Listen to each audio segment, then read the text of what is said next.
ఇక ఉత్తరాంధ్ర ఇలవేల్పు ప్రముఖ పుణ్యక్షేత్రమైన సింహాచలంలో వైకుంఠ ఏకాదశి వేడుకలు వైభవంగా ప్రారంభమయ్యాయి.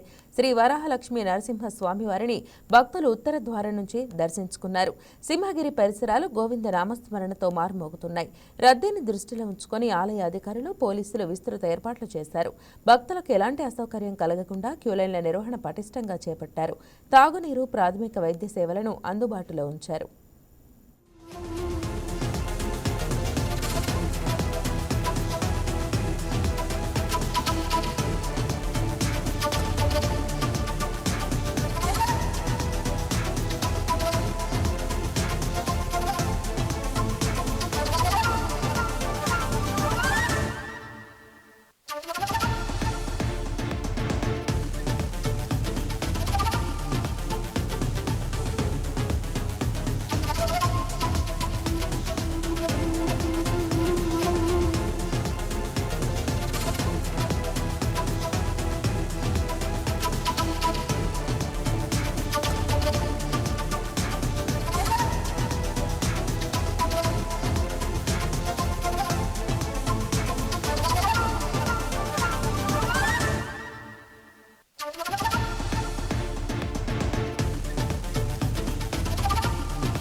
ఈ వీడియో మీకు నచ్చినట్లయితే లైక్ చేయండి, షేర్ చేయండి, మా ఛానల్కి సబ్స్క్రైబ్ చేయండి.